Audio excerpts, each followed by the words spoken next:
എല്ലാവർക്കും നമസ്കാരം. ഇന്ന് ആർട്ടിക്കിളും അതുപോലെ കുറച്ച് പ്രിപ്പൊസിഷൻ, ആർട്ടിക്കിൾ ഇതൊക്കെയാണ് നമ്മൾ നോക്കാൻ പോകുന്നത്. ഇത് പരീക്ഷയ്ക്ക് വരുമെന്ന് ഉറപ്പാണ്. നിങ്ങൾ കണ്ടിട്ടുണ്ടായിരിക്കും. എന്താ ഈ ആർട്ടിക്കിൾ എന്ന് പറഞ്ഞു കഴിഞ്ഞാൽ എ, ആൻഡ്, ദ എന്നീ പറയുന്ന മൂന്ന് വാക്കുകൾ ഏതൊക്കെ സ്ഥലത്ത് കൃത്യമായി വെക്കണം എന്നുള്ളത് പഠിക്കുക എന്നുള്ളതാണ് ആർട്ടിക്കിളിന്റെ ജോലി. ഓക്കെ. അപ്പോ അടുത്തതോ പ്രിപ്പൊസിഷൻ എന്ന് പറഞ്ഞാലോ ഓഫ്, അങ്ങനെ കുറെ സാധനങ്ങൾ, അറ്റ്, ഇന്ന്, അണ്ടർ, ഇതെപ്പോഴും നമ്മൾ തെറ്റിക്കാറുള്ളത്. അപ്പൊ അതിൽ കുറച്ച് ക്വസ്റ്റ്യൻ ടൈപ്പുകൾ നോക്കാം. ഇത് കാണാപാഠം പഠിക്കുന്നതായിരിക്കും കുറച്ചും കൂടെ നല്ലത്. ആർട്ടിക്കിളുകൾ മനസ്സിലാക്കി പഠിക്കുക, ബാക്കിയുള്ളത് എവിടെ വെക്കും എന്നുള്ളതിനൊരു സ്ട്രക്ചർ ഉണ്ടാക്കി അത് കാണാപാഠം പഠിച്ചേക്കുക. ഓക്കെ. എല്ലാ സ്ഥലത്തും നമുക്ക് ഒരേപോലെ വരണം എന്ന് നിർബന്ധമില്ല, ഇംഗ്ലീഷ് ലാംഗ്വേജ് ആയതുകൊണ്ട്. ഓക്കെ. എന്തായാലും സമയം കളയുന്നില്ല, ഡയറക്റ്റ് ക്ലാസ്സിലേക്ക് പോവാം. Which sentence uses A modal verb correctly? എന്താണ് ഈ മോഡൽ വെർബ് എന്ന് പറഞ്ഞാല്? വെർബ് എന്ന് പറഞ്ഞു കഴിഞ്ഞാൽ നമുക്കറിയാം ക്രിയ, റൺ, അങ്ങനെ ഇങ്ങനെ അല്ലെ, ഫ്ലൈ എന്ന് പറയുന്ന ക്രിയകളാണ് വെർബ് എന്ന് പറയുന്നത്. മോഡൽ വെർബ് എന്തിനാ? ഇവയെ സഹായിക്കാനുള്ളതാ. ഹി റൺസ് ഫാസ്റ്റ്ലി എന്ന് പറയും അല്ലെ. അപ്പൊ അവനെ ഒരു അഡ്ജക്റ്റീവിനെ പോലെ തന്നെ ഈ വെർബിനെ സഹായിക്കുന്നതാണ് മോഡൽ വെർബ് എന്ന് പറയുന്നത്. എന്തൊക്കെയാ മോഡൽ വെർബുകൾ? നിങ്ങൾ കേട്ടിട്ടുണ്ടായിരിക്കും. ഷുഡ്, കുഡ്, വുഡ് അല്ലെ, ഇങ്ങനെ കുറെ സാധനങ്ങൾ. Has, have, ought to, OUGHT, ought to, ഇങ്ങനെ കുറെ മോഡൽ വെർബുകൾ ഉണ്ട് ഇംഗ്ലീഷിൽ. ഓക്കെ. അപ്പൊ മോഡൽ വെർബുകൾ എന്ന് പറഞ്ഞു കഴിഞ്ഞാൽ ഇതൊക്കെയാണെന്ന് ആദ്യം മനസ്സിലാക്കുക. മോഡൽ വെർബ് എന്ന് കേട്ട് പേടിക്കേണ്ട ആവശ്യമില്ല. അപ്പൊ ഇനി ചോദിക്കുന്നത്, ഈ മോഡൽ വെർബുകൾ ഉണ്ടല്ലോ, ഈ മോഡൽ വെർബുകളിൽ കറക്റ്റ് ആയി യൂസ് ചെയ്തിട്ടുള്ള സെന്റൻസ് ഏതാണ് എന്നാണ് നോക്കാം. He should study harder. അപ്പൊ ഷുഡ് എന്നുള്ളതാണ് ഇവിടുത്തെ model verb. You might win the competition, ഇവിടുത്തെ മോഡൽ വെർബ് ഏതാ? മേ, മൈറ്റ് അല്ലെ. അപ്പൊ മേയും മൈറ്റിലുള്ള മൈറ്റ് ആണ് ഇവിടുത്തെ മോഡൽ വെർബ് എന്ന് പറയുന്നത്. അടുത്തത് I must finish the work yesterday, ഇവിടുത്തെ മോഡൽ വെർബ് ഏതാ? മസ്റ്റ് എന്നുള്ളതാണ്. She will goes to the market tomorrow, ഇവിടുത്തെ ഏതാ? നിങ്ങൾ തന്നെ പറ, ഇതിലത്തെ ഏതാണ് മോഡൽ വെർബ് എന്നുള്ളത്? ഏതായിട്ടാണ് നിങ്ങൾക്ക് തോന്നുന്നത് എന്ന് പറ. ഇനി നോക്കൂ, ഇതിൽ ഏത് സെന്റൻസ് ആണ് കറക്റ്റ്? നിങ്ങൾക്ക് കിട്ടിയോ? നിങ്ങൾക്ക് കിട്ടിയെന്നുണ്ടെങ്കിൽ എനിക്ക് സന്തോഷം, കാരണം ഇംഗ്ലീഷ് പഠിച്ചു എന്നുള്ളതാണ് അർത്ഥം. തെറ്റായത് നമുക്ക് നോക്കി തുടങ്ങാം. ഓക്കെ. ഇത് ഒന്ന് നോക്കിക്കേ. ആദ്യം നമുക്ക് ഉത്തരം അങ്ങ് നോക്കിയേക്കാല്ലേ, അതായിരിക്കും നല്ലത്. You might win the competition. അതിൽ മൈറ്റ് അപ്പൊ എന്തിനാ ഉപയോഗിക്കുന്നതെന്ന് പറഞ്ഞിട്ട് നമുക്ക് തുടങ്ങാം. മൈറ്റ് എന്ന് പറയുന്നത് പോസിബിലിറ്റി ആണ് പറയുന്നത്. നമ്മൾ പറയാറുണ്ടല്ലോ പോസിബിൾ ചാൻസസ് എന്ന് പറയാറില്ല മൈറ്റ്. അപ്പൊ നമ്മൾ പറയും ഇന്ന് മഴ പെയ്യാൻ സാധ്യതയുണ്ട് എന്ന് പറയുകയാണെങ്കിൽ ഇറ്റ് മൈറ്റ് റെയിൻ ടുഡേ എന്ന് പറയും. ഓക്കെ. സാധ്യതയുണ്ട്. അപ്പോ ഇന്നലത്തെ കേസിൽ മൈറ്റ് വെക്കാൻ പറ്റുമോ? ഇല്ല. അത് കഴിഞ്ഞ ഒരു പാസ്റ്റിലെ സംഭവമാണ് അല്ലെ, കഴിഞ്ഞുപോയി, ഇനി മൈറ്റ് വെക്കാൻ പറ്റില്ല. അപ്പൊ വരാൻ സാധ്യതയുള്ള പോസിബിൾ ആയിട്ടുള്ള സെന്റൻസിന് മാത്രമേ മൈറ്റ് വെക്കാൻ പറ്റുള്ളൂ. You might win the competition അല്ലെങ്കിൽ എക്സാം, നിങ്ങൾ ചിലപ്പോൾ പാസ് ആയേക്കാം അല്ലെ, ഒരു പോസിബിലിറ്റിയാണ്. എന്തുകൊണ്ട് ബാക്കിയുള്ള സെന്റൻസ് അല്ല? ഹി ഷുഡ് സ്റ്റഡി ഹാർഡർ, ആ സെന്റൻസ് പ്രോപ്പർ അല്ല. അതുപോലെ വെച്ചിരിക്കുന്ന മോഡൽ വെർബ് കറക്റ്റ് ആയിട്ടില്ല. അത് ഷുഡ് അല്ല വെക്കേണ്ടിയിരുന്നത് എന്നുള്ളത് കൊണ്ടാണ് അത് തെറ്റായത്. Okay. I must finish the work yesterday. അപ്പോ ഈ മസ്റ്റ് വെച്ചത് കൊണ്ട് എല്ലാ സെന്റൻസും കറക്റ്റ് ആവണമെന്നില്ല. I must finish the work yesterday, അത് തെറ്റാണ് അവിടെ. ഓക്കെ. യെസ്റ്റർഡേത്തെ കാര്യമാണ് അങ്ങനെ പറയുന്നത്, ഇന്നലെ കഴിഞ്ഞു പോയില്ലേ മക്കളെ. ഇനി അടുത്തത് she will goes to the market tomorrow. ഈ ഗോസ് എന്ന് പറയുന്ന വാക്കും അവിടെ തെറ്റാ. ഷീയുടെ കൂടെ ഗോസ് ആണോ വരിക? അപ്പൊ നിങ്ങൾ ആ സബ്ജക്റ്റ് നോക്കണം. അതുപോലെ ഗോസ് എന്ന് പറയുന്ന വാക്കും ശ്രദ്ധിക്കണം. എന്നാൽ മാത്രമേ കണക്ഷൻ കിട്ടുള്ളൂ. ചിലപ്പോൾ നിങ്ങൾ വെക്കുന്ന മറ്റേ മോഡൽ വെർബ് കറക്റ്റ് ആയിരിക്കും, പക്ഷെ സെന്റൻസ് തെറ്റായിരിക്കും. ഓക്കെ. അതിൽ വെച്ചിരിക്കുന്ന ഗ്രാമറിലെ റൂൾസ് പ്രകാരം അത് തെറ്റായിരിക്കും. അതുകൊണ്ടാണ് ഇവിടെ എന്ത് വന്നത്? നമ്മൾ ഈ പറയുന്ന ആ, ഈ ഒരു സെന്റൻസ് കറക്റ്റ് ആയി വന്നിട്ടുള്ളത്. അടുത്ത നോക്കാം. Which planet is near to dash the sun. ഇത് ആർട്ടിക്കിളിൽ നിന്നുള്ള ചോദ്യമാണ്. ഓക്കെ. ആർട്ടിക്കിൾസ് ഞാൻ പറഞ്ഞല്ലേ, എ, ആൻഡ്, ദ എന്ന് പറയുന്ന ആർട്ടിക്കിൾസ്. അപ്പൊ നോക്കൂ, which planet is nearest to the sun. അപ്പോ ഇതിൽ ഒന്നിനെ സൂചിപ്പിക്കുന്നുള്ളൂ, ഒറ്റൊന്നിനെ. ഓക്കെ. എ ആണോ, ആൻ ആണോ, ദ ആണോ? ആൻ ഒരിക്കലും വെക്കാൻ പറ്റില്ല. കാരണം എന്താ, നമ്മൾ പഠിച്ചിട്ടുണ്ട് AEIOU എന്ന് പറയുന്ന സൗണ്ടുകൾ വരുന്നതാണ് വെക്കേണ്ടത്. ഓക്കെ. സൗണ്ട് AEIOU വന്നാൽ എല്ലായിടത്തും വെക്കാൻ പറ്റുമെന്ന് നിർബന്ധമില്ല. ഓക്കെ. ആ സൗണ്ടുകളും കൂടെ വരണം. അപ്പൊ ഇനി ഇവിടെ നോക്കാം, എ വെക്കണോ, ആൻ വെക്കണോ, ദ വെക്കണോ? ഇത് വെച്ചിട്ടൊന്ന് വായിച്ചു നോക്കുക. Which planet is near to a sun. A sun ആണോ നമുക്കുള്ളത്? നമുക്ക് ഒറ്റ സണ്ണ് ഉള്ളൂ. അപ്പോ എ വെച്ച് കഴിഞ്ഞാൽ ഒരു സൺ എന്നേ നമുക്ക് പറയാൻ പറ്റുള്ളൂ. Which planet is nearest to an sun. Anson ഏത്? ആൻസൺ ജോസഫോ? അല്ല. Which planet is nearest to the sun. അപ്പൊ ഏത് വരും? ദ വരും. മനസ്സിലായോ? ഒന്ന് പറഞ്ഞു നോക്കുക നിങ്ങൾ. നമ്മൾ ഈ എക്സാം ഹോളിൽ ഇരിക്കുമ്പോൾ ഒന്ന് പറഞ്ഞു നോക്കി കഴിഞ്ഞാൽ അപ്പുറത്തിരിക്കുന്നവന്റെ അടുത്ത് പോയി പറയാൻ നിൽക്കരുത്. ചെറുതായിട്ട് സ്വകാര്യം പറയുന്ന പോലെ. ഞാൻ പറയാറില്ലേ അങ്ങനെ. What type of fruit dash orange. A ആണോ, ആൻ ആണോ, ദ ആണോ? നിങ്ങളൊന്ന് നോക്കി പറഞ്ഞ് വായിച്ചു നോക്കൂ. What type of fruit is A orange? What type of fruit is an orange? What type of fruit is the orange? പ്രശ്നമായി, സംശയം വന്നല്ലേ? ഏതാ? ആൻ ആണ് വരുന്നത്. ഇതിന് ഉത്തരം എന്താ? AEIOU വന്നു. നിങ്ങൾ സംശയിക്കരുത്. ഞാൻ നേരത്തെ പറഞ്ഞനുസരിച്ച് വെക്കാതിരിക്കുകയൊന്നും ചെയ്യരുത്. ഓക്കെ. ഓറഞ്ചിന്റെ ഒപ്പം ആൻ ആണ് വരുന്നത്. An orange. ഇനിയിപ്പോ എവിടെ കണ്ടാലും അത് വെച്ചേക്കുക. അപ്പൊ ആപ്പിൾ വരുമ്പോ എന്ത് വയ്ക്കും? ഒരു ഇംഗ്ലീഷിലെ പഴഞ്ചൊല്ലുണ്ടല്ലോ, an apple a day keeps the doctor away. അപ്പൊ ആൻ അവിടെയും വെക്കുക. അടുത്തത്, in which sea can you find dash Balearic islands. A ആണോ, ആൻ ആണോ, ദ ആണോ? നിങ്ങളെ തെറ്റിക്കാൻ വേണ്ടിയിട്ട് ഇതിൽ പ്രത്യേകിച്ച് ഒന്നും വെക്കേണ്ട ആവശ്യമില്ല. ദ ബലേറിക് ഐലൻഡ് ആണ് നമ്മൾ കൂടുതൽ വെക്കാൻ സാധ്യത. ദ എന്ന് പറയുന്ന വാക്കാണ്. അവിടെ വെക്കേണ്ട ആവശ്യമില്ല. ഓക്കെ. അത് അല്ലെങ്കിലും കംപ്ലീറ്റ് സെന്റൻസ് ആണ് എന്നുള്ളത് നമ്മൾ മനസ്സിലാക്കുക. What colour are dash babies eyes at birth. മനസ്സിലായോ? കുഞ്ഞ് ജനിക്കുമ്പോ അതിന്റെ കണ്ണ് ഏത് കളർ ആയിരിക്കും എന്നുള്ളതാണ്. അപ്പോ ഇതിനെ ബേബീസ് എന്നാണ് പറയുന്നത്. അപ്പൊ എന്ത് വെക്കണം? എ വെക്കണോ, ആൻ വെക്കണോ, ദ വെക്കണോ? വായിച്ചു നോക്കിയേ. What colour are a babies eyes at birth? What colour are an babies eyes at birth? What colour are the babies eyes at birth? ഒന്ന് വായിച്ചു നോക്കുക നമ്മളിത് ക്വസ്റ്റ്യൻ കിട്ടുമ്പോ. ഓക്കെ. എ ആണ്. ഒരു കുഞ്ഞിനെ കാണുമ്പോൾ എന്നല്ലേ നമ്മൾ പറയാം. ദ ബേബീസ് എന്ന് പറയാൻ പറ്റില്ലല്ലോ. അപ്പൊ ഒരു കുഞ്ഞ് ജനിക്കുമ്പോൾ എന്ന് പറഞ്ഞു നോക്കുക. Okay. How many strings does dash bass guitar have. എത്ര സ്ട്രിങ്സ് ആണ് ഒരു ബാസ് ഗിറ്റാറിന് ഉണ്ടാവുക? ഗിറ്റാർ വായിക്കുന്ന കണ്ടിട്ടില്ലേ? എ ആൻഡ് ദ ഒന്ന് വായിച്ചു നോക്കിയേ. How many strings does a bass guitar have? How many strings does an bass guitar have? How many string does the bass guitar have? A ആണ്. ഒരു ബാസ് ഗിറ്റാറിന് എത്ര എണ്ണം ഉണ്ടാവുന്നല്ലേ നമ്മൾ ചോദിക്കുക. അപ്പൊ തെറ്റിക്കരുത്. ദ ബാസ് ഗിറ്റാർ എന്ന് പറഞ്ഞു കഴിഞ്ഞാൽ പെർട്ടിക്കുലർ ആയിരിക്കണം. ഇപ്പൊ എങ്ങനെയാ ഈ ഒരു സന്ദർഭത്തിൽ ദ ഉപയോഗിക്കാന്നറിയോ? നിങ്ങളുടെ മുമ്പിലുള്ള ഒരാൾ ഇരിക്കുന്നുണ്ട് എന്ന് വിചാരിക്കുക. അയാളുടെ കൂടെയും ബാസ് ഗിറ്റാറുകൾ അതും ഇതും ഇരിക്കണ്ടെന്ന് ചോദിക്കുക. അപ്പൊ ചോദിക്കാം ഈ ബാസ് ഗിറ്റാറിന് അല്ലെങ്കിൽ ആ ഒരു പെർട്ടിക്കുലറിന് എത്ര എണ്ണം ഉണ്ടെന്ന് ചോദിക്കാം. ഇവിടെ മൊത്തത്തില് ആണ് പറയുന്നത്. ഒരു ബാസ് ഗിറ്റാറിന് എത്ര എണ്ണം ഉണ്ടാവും. അപ്പൊ ദ വെക്കണമെങ്കിൽ ഒരു സ്പെസിഫിക് ഐറ്റം മുമ്പിൽ ഉണ്ടായിരിക്കണം. ദ സൺ എന്ന് പറയാം, സ്പെസിഫിക് ആയിരിക്കണം. നേരത്തെ ചോദിച്ച പോലെ വെക്കാൻ പറ്റില്ല.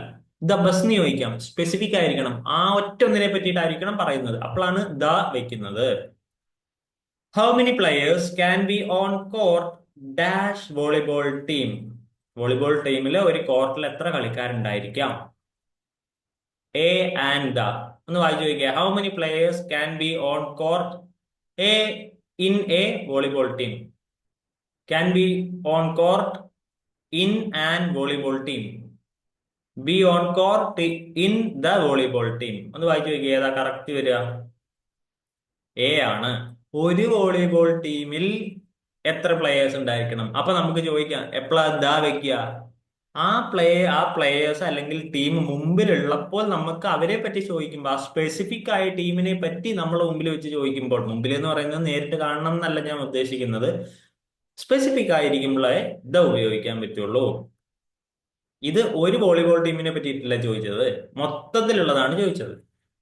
What country is dash lake Como in? A and the. What country is a lake Como in?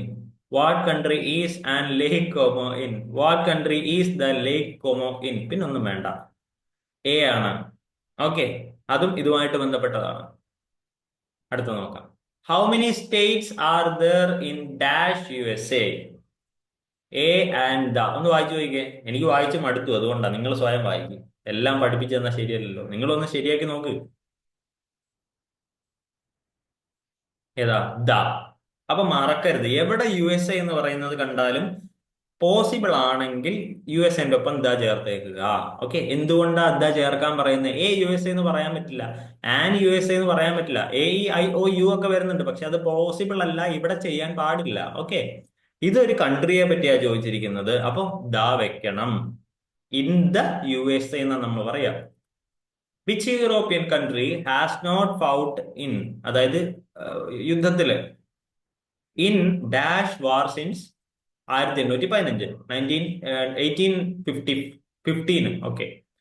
Okay, a ആണോ, ആൻ ആണോ, ദ ആണോ? Hasn't fought in a war ആണോ, hasn't fought in an war ആണോ, hasn't fought in the war since 1815 ആണോ?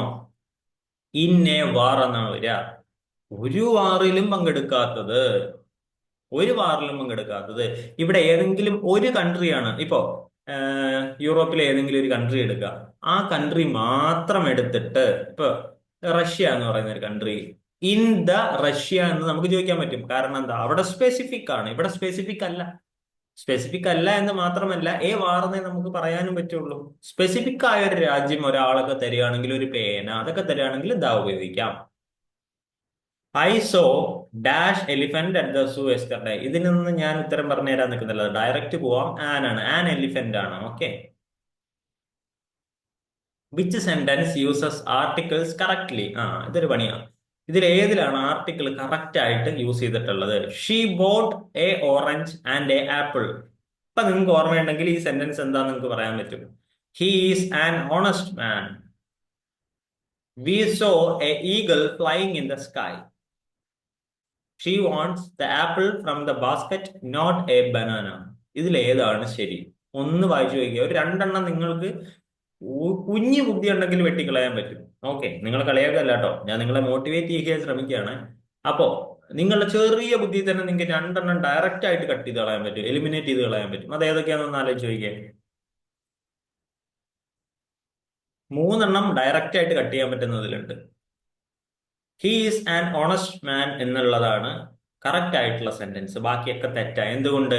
A orange ശരിയായി, പക്ഷെ an apple, ഞാൻ നേരത്തെ പറഞ്ഞു ആൻ ആപ്പിൾ ഇല്ല, എ ആപ്പിൾ എന്നാ പറഞ്ഞിട്ടുള്ളത്. വി സോ ആൻ ഈഗിൾ എന്നാ പറയാ. A e i o u പറയുമ്പോ ആൻ വെക്കണം. ഈ അവിടെ എ ഇ ഐ ഒയിൽ വരുന്ന വവ്വലാണ്, അതിന്റെ കൂടെ എന്ത് വെക്കണം? ആൻ വെക്കണം. മറ്റേതോ ഷീ വാണ്ട്സ് ആൻ ആപ്പിൾ എന്നുള്ളതാണ് വരിക, മറക്കരുത്. ദ ആപ്പിൾ അല്ല. ഓക്കെ, അവിടെ ആപ്പിൾ ആയിരിക്കാം എന്നാലും. അപ്പോ ഇനി എവിടെ ഹൊണസ്റ്റ് എന്ന് കണ്ടാലും അതിന്റെ മുമ്പിൽ വെക്കേണ്ട ആർട്ടിക്കിൾ ആൻ ആണ് എന്ന് പഠിക്കുക. അതാണ് നമ്മളുടെ ഡ്യൂട്ടി. ആൻ ഹൊണസ്റ്റ് എന്ന് വെച്ചിട്ട് വേണം എഴുതാൻ. Dash Nile is dash longest river in Africa. എങ്ങനെ എടുക്കാം? എങ്ങനെ പറയാം? ദ വേണോ, ദ വേണോ? എ വേണോ, എ വേണോ? ആൻ വേണോ, ദ വേണോ? നോ ആർട്ടിക്കിൾ, ദ വേണോ? എങ്ങനെ എടുക്കാം? The Nile is the longest river in ആഫ്രിക്കയാണോ? A Nile is a longest river in ആഫ്രിക്കയാണോ? An Nile is the longest river in ആഫ്രിക്കയാണോ? Nile is the longest river in ആഫ്രിക്കയാണോ? ഇവിടെ എങ്ങനെയാ നിങ്ങൾക്ക് മനസ്സിലാക്കാൻ പറ്റുക? ഞാൻ ഒരു കാര്യം നേരത്തെ പറഞ്ഞു, സ്പെസിഫിക് ആയിരിക്കണം. സ്പെസിഫിക് ആണെങ്കിൽ ദ ചേർക്കണം. The Nile, the Nyla. Nile എന്ന് വെറുതെ പറയാൻ പറ്റില്ല. ദ നൈൽ, ആ നൈൽ നദി എന്ന് പറയണം. ഈസ് ദ ലോങ്ങസ്റ്റ്, അവിടെയും പറയുന്ന ഒരു കാര്യമുണ്ട്, ലോങ്ങസ്റ്റ് ആണെന്ന് സ്പെസിഫൈ ചെയ്യുന്നുണ്ട്. ഓക്കെ, അല്ലെങ്കിൽ എന്ത് പറയും? നൈൽ ഈസ് എ റിവർ എന്ന് പറയാൻ പറഞ്ഞാൽ മതി. ഇവിടെ അത് പോരാ, ലോങ്ങസ്റ്റ് ആണെന്ന് പറയുന്നതുകൊണ്ട് നിങ്ങൾ അത് മുഴുവൻ ശ്രദ്ധിക്കണം. Identify the sentence with a missing or incorrect article. Missing or incorrect article വെച്ചിട്ടുള്ളത് ഏതാണ്? She is reading a book. He went to an university in London. They adopted a dog from the shelter. I found the keys under the couch. He went to a university in London. അതാണ് missing ആയിട്ടുള്ള, തെറ്റായിട്ടുള്ള article ആയിട്ട് ഇവിടെ വരുന്നത്. Okay. Dash sun rises in the east. Dash sun rises in the east. A ആണോ, an ആണോ, the ആണോ? നമ്മളിപ്പോ പറഞ്ഞു നിർത്തിയതാ ഒരു 3-4 ചോദ്യം മുൻപ്. ദ സൺ എന്നാണ് പറയേണ്ടത്. സ്പെസിഫിക് ആണ് ഇവിടെ. The sun rises in the east. The earth rotates the sun. മനസ്സിലായോ? സ്പെസിഫിക് ആണ്. She is fond dash painting in of with on. ഇവിടെ നമ്മൾ മാറി പ്രിപ്പോസിഷൻസിലേക്ക് വന്നു. ഓക്കെ, പ്രിപ്പോസിഷൻ നിങ്ങൾക്കറിയാം. ഇന്ന് വെക്കണോ, ഓൺ വെക്കണോ, ഓഫ് വെക്കണോ, വിത്ത് വെക്കണോ, എന്തെങ്കിലുമൊക്കെ വെച്ചാൽ മതി. ഇപ്പൊ ആരെങ്കിലും വെക്കണം നമുക്ക് ഈ സമയത്ത്. ഓക്കെ, എന്താണ് ഇവിടുത്തെ ഉത്തരം? She is fond dash painting. She is in she is fond in painting ആണോ? She is fond of painting ആണോ? She is fond with painting ആണോ? She is fond on painting ആണോ? ഇതിനൊറ്റ ഉത്തരമേ വരുള്ളൂ. ജീവിതത്തിൽ ഏത് പരീക്ഷയിൽ ചോദിച്ചാലും ഓഫ് വെക്കുക. ഫോണ്ട് ഓഫ് എന്നാണ് നമ്മൾ പറയുക. മനസ്സിലായോ? ഫോണ്ട് ഓഫ് എന്നുള്ളത് ഒരു ഫ്രേസ് പോലെ നമ്മൾ ഉപയോഗിക്കുന്നതാണ്. എപ്പോ ഫോണ്ട് കണ്ടാലും അതിന് ശേഷം ഓഫ് ആയിരിക്കും ഉണ്ടായിരിക്കുക. പ്രിപ്പോസിഷൻ ആണ് ഇതൊക്കെ. ഓഫ്, ഓൺ, ഇന്ന്, വിത്ത്, അണ്ടർ. ഓക്കെ, ഇതൊക്കെ എന്താണ്? പ്രിപ്പോസിഷൻസ് ആണ്. അപ്പോ ഫോണ്ട് ഓഫ് എന്നുള്ളത് എപ്പോഴും ഓർത്ത് വെക്കുക. The book is dash the table. മനസ്സിലായോ? ഏതാ? ഓൺ ആണോ, ഇന്നാണോ, അറ്റാണോ, ഓവർ ആണോ? The book is. അപ്പൊ ടേബിൾ ഇവിടെയുണ്ട്, ഇവിടെയാണ് ബുക്ക്. ഇതിന് എന്ത് പറയും? മുകളിൽ എന്നുള്ളതിന് എന്ത് പറയും? On the table. എന്തിന്റെയും മുകളിൽ ഇരിക്കുന്നതിനെ. ഓക്കെ, മുകളില്, അതിനെ ഓൺ എന്ന് പറയും. അപ്പൊ ഒരു ബോൾ ആണ് ഇവിടെ ഇരിക്കുന്നതെന്ന് ഇരിക്കട്ടെ, ഓൺ ദ ടേബിൾ എന്നാണ് പറയുക. ഓക്കെ, ഇനി ഈ ടേബിളിന്റെ ഉള്ളിലെ വാർഡ്രോബിലാണെങ്കിൽ എന്ത് പറയും? ഇൻ എന്ന് പറയും. ഓക്കെ, അപ്പൊ ഇവിടെ എവിടെയാ ഓൺ എന്ന് പറയുന്നത്? അപ്പൊ ഏതെങ്കിലും ഒരു, അതാണ് എഴുതി വെച്ചിട്ടുള്ളത്, ഞാൻ ഇനി ഇത് വായിക്കാനൊന്നും നിൽക്കുന്നില്ല. എന്തിന്റെയെങ്കിലും മോളിലാണ്, എന്തെങ്കിലും സർഫസിന്റെ മോളിലാണ് എന്നുണ്ടെങ്കിൽ എന്ത് പറയണം? ഓൺ എന്ന് പറയണം.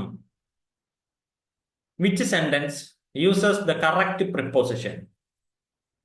She is good in dancing. She is good at dancing. She is good on dancing. She is good for dancing. Good for nothing എന്ന് കേട്ടിട്ടുണ്ടോ? ഉപകാരത്തിലൊന്നും പെടില്ല എന്നാ പറയുന്നത്. എന്റെ അച്ഛൻ എന്നെ ഇടക്കിടക്ക് പറയാറുണ്ട്, പിന്നെ ഉപകാരത്തിലൊന്നും കൊള്ളില്ല. ശരി, പോട്ടെ.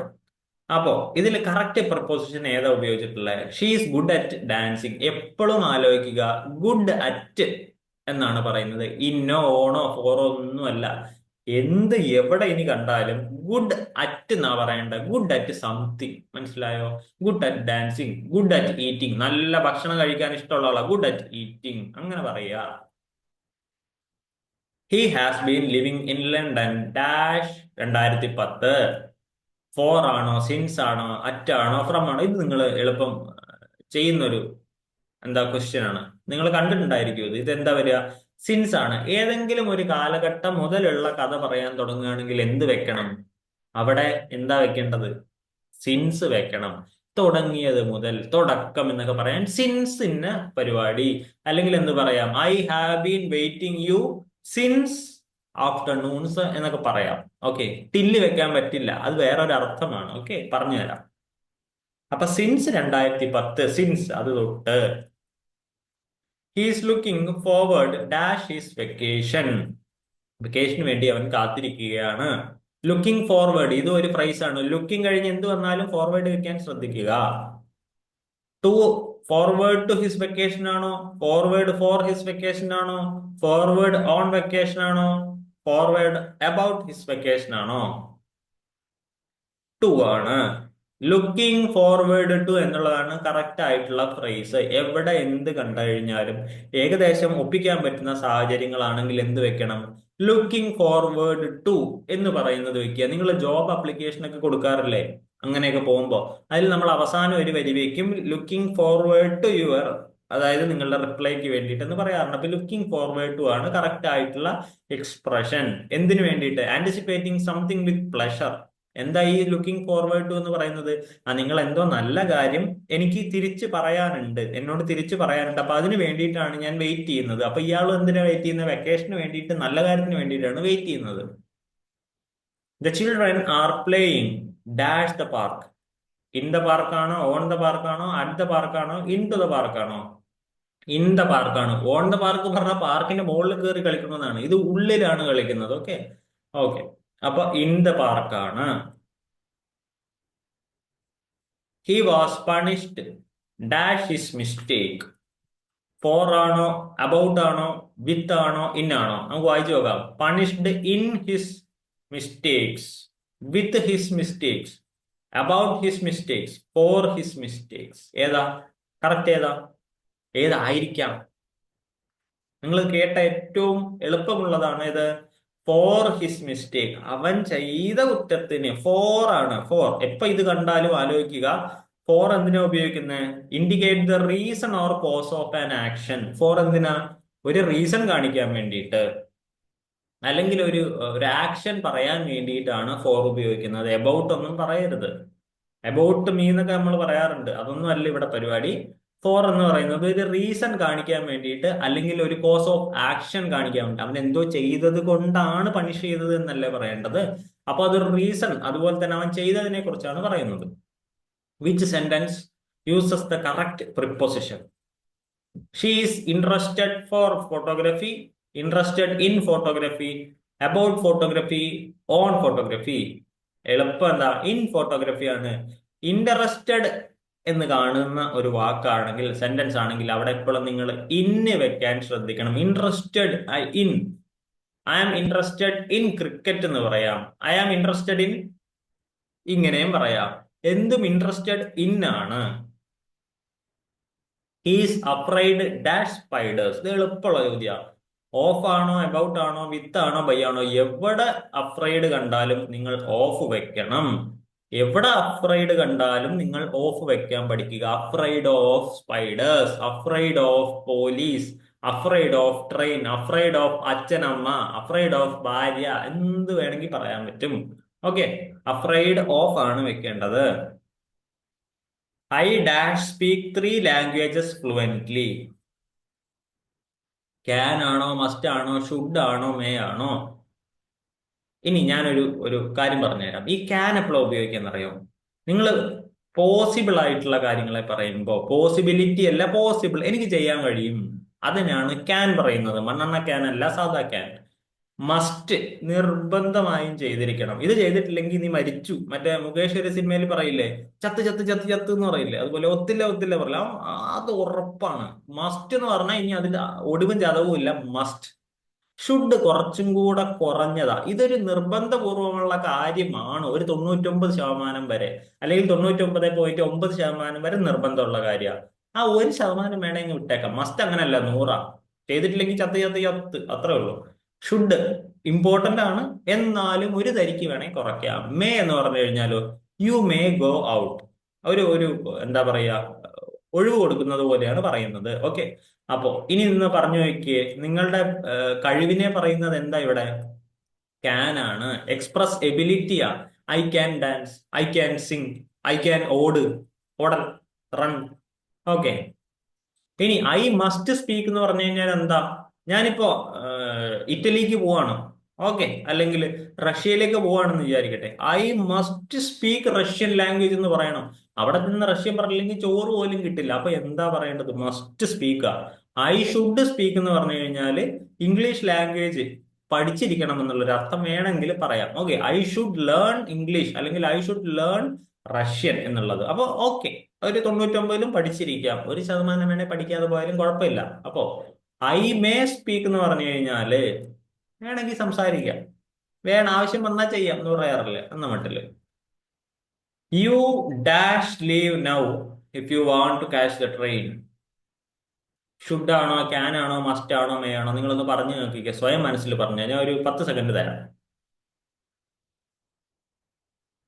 നിർബന്ധമാണ് കേട്ടോ, ഇവിടെ നിർബന്ധമാണ് പറയേണ്ടത്. കിട്ടിയോ? നോക്കാം അല്ലെ. യു മസ്റ്റ് ആണ്. നിനക്ക് ആ ട്രെയിൻ കിട്ടണമെന്നുണ്ടെങ്കിൽ നീ ഇപ്പൊ പോയിരിക്കണം, ഇല്ലെങ്കിൽ ചത്ത് ചത്ത് ചത്ത് ചത്ത്. അപ്പൊ പിന്നെ വർത്താനൊന്നുമില്ല. യു ഷുഡ് എന്ന് പറഞ്ഞാൽ വേണമെങ്കിൽ പോയാൽ മതി. മനസ്സിലായോ? ഒരു ശതമാനം ബാക്ടീരിയ കുറഞ്ഞു കിട്ടി. ഇവിടെ മസ്റ്റ് ആണ്. നിനക്ക് ആ ട്രെയിൻ കിട്ടണോ? ചിലപ്പോൾ ഡൽഹിക്കുള്ള ട്രെയിൻ ആയിരിക്കും, ഇപ്പൊ ഓടിക്കും. മസ്റ്റ് ആണ് ഇവിടെ കേട്ടോ. To express obligation or necessity. Obligation എന്ന് പറഞ്ഞു കഴിഞ്ഞാൽ അനുസരിക്കുക, മസ്റ്റ് അനുസരിക്കുക, അല്ലെങ്കിൽ നെസസിറ്റി അത്രയും ഇമ്പോർട്ടന്റ് ആണ്. അപ്പോഴാണ് നമ്മൾ മസ്റ്റ് ഉപയോഗിക്കുള്ളൂ. They could have arrived earlier if they had taken the short cut. അവര് ഷോർട്ട് കട്ട് എടുത്തില്ലെങ്കിൽ നേരത്തെ വന്നിരുന്നേനെ, എത്തുമായിരുന്നു എന്നാണ് പറയുന്നത്. ഇനി ഇത് ഏതാണ് കറക്റ്റ് ആയിട്ട് ശരിയാവുന്നത്? കുഡ് ആണോ, ഹാവ് ആണോ, അറൈവ്ഡ് ആണോ, ടേക്കൺ ആണോ? കുഡ് ആണ് വരുന്നത്. മോഡൽ എന്താ? ഒരു പോസിബിലിറ്റിയെ കുറിച്ചാണ് പറയുന്നത്. മനസ്സിലായോ? അവര് അത് ആ ഒരു വഴി എടുത്തിരുന്നെങ്കിൽ അവര് നേരത്തെ എത്തുമായിരുന്നു. അപ്പൊ അതിൽ കറക്റ്റ് ആയിട്ടുള്ള പോസിബിൾ ആയിട്ട് വന്നിട്ടുള്ള ഏതാ? കുഡ് ആണ്. ക്യാന്റെ പാസ്റ്റ് ഫോം ആണ് കുഡ് എന്ന് പറയുന്നത്. ദേ ക്യാൻ അറൈവ് എന്ന് ഇപ്പൊ ഈ സെന്റൻസിൽ കുഡ് മാറ്റുക എന്ന് വിചാരിക്കുക, എന്നിട്ട് ക്യാൻ ആണ് നിങ്ങളുടെ കയ്യിലുള്ളതെന്ന് വിചാരിക്കുക. ദേ ക്യാൻ അറൈവ് എന്നേ വരുള്ളൂ അല്ലെ. അപ്പൊ അവരോട് വഴിയിൽ നിന്ന് ഇറങ്ങുന്നതിന് മുമ്പ് പറയാണ്, നിങ്ങൾ ഈ വഴി എടുത്തോ, ഈ ഷോർട്ട് കട്ട് എടുത്താൽ യു ക്യാൻ അറൈവ് ഏർലി എന്ന് പറയാൻ പറ്റും. പക്ഷെ ഇവിടെ കുഡ് ആണ് പറഞ്ഞത്.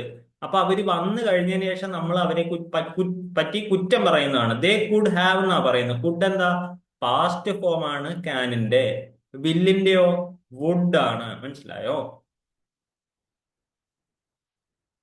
He dash apologise for his mistake. Can ആണോ, ഷുഡ് ആണോ, മൈറ്റ് ആണോ, വില്ലാണോ? എളുപ്പമുള്ള ചോദ്യം. ഷുഡ് ആണ്. He should. നീ അപ്പോളജൈസ് ചെയ്യണം. നീ തെറ്റ് ചെയ്തു, നീ ക്ഷമ പറയണം. You dash not park your car here, it is no parking zone. എന്താണ്? മസ്റ്റ് ആണോ, ക്യാൻ ആണോ, മൈറ്റ് ആണോ, മസ്റ്റ് നോട്ട് ആണോ? ഇത് എളുപ്പമല്ലേ? You dash not park. എന്താ? You must not. You must park എന്നാണോ പറയുന്നത്? ഇത് പാർക്കിംഗ് സോൺ ഏരിയ അല്ലല്ലോ. ഇവിടെ പാർക്ക് ചെയ്താൽ വണ്ടി എടുത്തുകൊണ്ട് പോകും നാട്ടുകാര്, പോലീസ് കൊണ്ടുപോകും. യു മസ്റ്റ് നോട്ട് പാർക്ക് ആണ്. ഇവിടെ പാർക്ക് ചെയ്യരുത് നിങ്ങൾ. If you are feeling unwell you dash see a doctor. Could ആണോ, മൈറ്റ് ആണോ, ഷുഡ് ആണോ, മസ്റ്റ് ആണോ? എടോ, നിങ്ങൾക്ക് വയ്യ, വയറിളക്കമാണ്, പനിയാണ്, ഛർദിയാണ്, നിങ്ങൾ എന്ത് ചെയ്യണം? You should see a doctor. Give advice. അതാണ് മസ്റ്റ്. എന്തുകൊണ്ട് നമ്മൾ യൂസ് ചെയ്യുന്നില്ല? വേറെ ഉള്ള കാരണമാണ്. ഇവിടെ ഷുഡ് വെച്ചാലും കറക്റ്റ് ആണ്. ഷുഡ് എന്തിനൊക്കെ ഉപകരിക്കാം എന്ന് നോക്കൂ. ഒരു അഡ്വൈസ് കൊടുക്കാൻ വേണ്ടിയിട്ട് ഉപകരിക്കാം. ഇപ്പൊ നീ പറയാണ് you must C a doctor എന്ന് പറഞ്ഞു കഴിഞ്ഞാൽ നീ ഇപ്പൊ പോയിട്ടില്ലെങ്കിൽ പ്രശ്നമാണ്. അപ്പോ ഇവിടെ ഒരു ഉപദേശം കൊടുക്കുക. നിങ്ങളുടെ ഒരു കൂട്ടുകാരന് വേണ്ടിയിട്ട് ഫോണിൽ വിളിച്ച് പറയുമ്പോൾ എന്താ പറയാ? U should see a doctor എന്ന് പറയാം. ഓക്കെ, മസ്റ്റ് പറയണമെന്ന് നിർബന്ധമില്ല. അത് അവരോട് ഇഷ്ടമല്ലായിട്ടല്ല, ആ ഒരു സന്ദർഭം നെസസിറ്റി ഇല്ല എന്നുള്ളത് കൊണ്ടാണ്. അപ്പൊ എങ്ങനെ പറയാം? യു ഷുഡ് സി എന്ന് പറയാ. ഒരു ഉപദേശം കൊടുക്കുന്ന പോലെ, നന്നായിരിക്കും ട്ടോ എന്ന് പറയുന്ന പോലെ. അടുത്തത്, he dash B at the office, his car is parked outside. He must ആണോ, മൈറ്റ് ആണോ, ഷുഡ് ആണോ, ക്യാൻ ആണോ? അയാള് ഓഫീസിൽ ഉണ്ടെന്ന് തോന്നുന്നു, കാരണം അയാളുടെ കാറ് പുറത്ത് കിടക്കുന്നുണ്ട് എന്ന് പറയുമ്പോൾ ഏതാണ് വരാൻ സാധ്യതയുള്ളത്? മസ്റ്റ് ആണ്. കാരണം അയാളുടെ കാറ് ഞാൻ അവിടെ കണ്ടു, അതുകൊണ്ട് നിർബന്ധമായിട്ടും അവിടെ ഉണ്ടായിരിക്കണം. സെർട്ടനിറ്റിയാ പറയുന്നത്. ഞാൻ ആ കാറ് കണ്ടു, ഇല്ലെങ്കിൽ അയാളുടെ കാറ് വീട്ടിലാ കിടക്കേണ്ടത്. ഇവിടെ എന്ത് കണ്ടു? അയാളുടെ കാർ ഇവിടെ ഉണ്ട്, അതുകൊണ്ട് അയാൾ ഇവിടെ നിർബന്ധമായിട്ടും ഉണ്ടായിരിക്കും എന്നുള്ളതാണ്. You dash eat junk food every day, it is not healthy. ഇങ്ങനെ ജങ്ക് ഫുഡ് വലിച്ച് കയറ്റല്ലേ, ചത്തുപോകും. മസ്റ്റ് ആണോ, മൈറ്റ് ആണോ, ഷുഡ് നോട്ട് ആണോ, കുഡ് നോട്ട് ആണോ? ഇത് ഒരു സെക്കൻഡ് ആലോചിക്കേണ്ടി വരും, പക്ഷെ നിങ്ങൾക്ക് ഉത്തരം കിട്ടിയിട്ടുണ്ടായിരിക്കും. എന്താണ്? ചെയ്യാൻ പാടില്ല എന്നാണ് പറയുന്നത്. അപ്പൊ ചെയ്യാൻ പാടില്ല എന്ന് പറയുന്ന രണ്ട് ഓപ്ഷനേ ഇതിലുള്ളൂ. ഒന്ന് ഷുഡ് നോട്ടും ഒന്ന് കുഡ് നോട്ടും. അതിൽ ഉപദേശപ്രകാരം പറയുന്നത് ഏതാണ്? ഷുഡ് നോട്ട് ആണ്. ഓക്കെ, അപ്പൊ ഷുഡ് നോട്ട് വെക്കുമ്പോഴും ആലോചിക്കുക. അപ്പോ ഇത്രയുമാണ് എനിക്ക് പറയാനുള്ളത്. അപ്പോൾ അടുത്തൊരു ക്ലാസ്സിന് വേണ്ടിയിട്ടുള്ള പ്രിപ്പറേഷൻ ആണ്. ഓക്കെ, എന്തായാലും അടുത്തൊരു ക്ലാസ്സിൽ കാണാം. പറഞ്ഞു തന്നത് മനസ്സിലായി എന്ന് ഞാൻ വിചാരിക്കുന്നു. അപ്പൊ എന്തെങ്കിലും സംശയം ഉണ്ടെങ്കിൽ നിങ്ങൾ ചോദിക്കുക. അടുത്തൊരു ക്ലാസ്സിൽ വേറെ ഒന്നുമായിട്ട് നമുക്ക് കാണാം. അപ്പോൾ അതുവരെ എല്ലാവർക്കും നല്ലൊരു പഠനകാലം ആശംസിക്കുന്നു. എല്ലാവർക്കും നല്ലത് വരട്ടെ. എല്ലാവരും വീഡിയോസ് എല്ലാം കാണാൻ ശ്രദ്ധിക്കുക. നിങ്ങൾക്ക് താല്പര്യമുള്ള ചാനലിൽ പോയി താല്പര്യമുള്ള ആൾക്കാരുടെ വീഡിയോ കാണാം. എന്തായാലും അപ്പോ എന്റെ ഇഷ്ടമാവുന്നുണ്ടെങ്കിൽ ഫോളോ ചെയ്യുക. അടുത്തൊരു ക്ലാസ്സിൽ കാണാം. ബാക്കിയുള്ള ക്വസ്റ്റ്യൻസ് ടീച്ചേഴ്സ് ഒക്കെ ആയിട്ട് നമുക്ക് കാണാം. Bye bye and see U.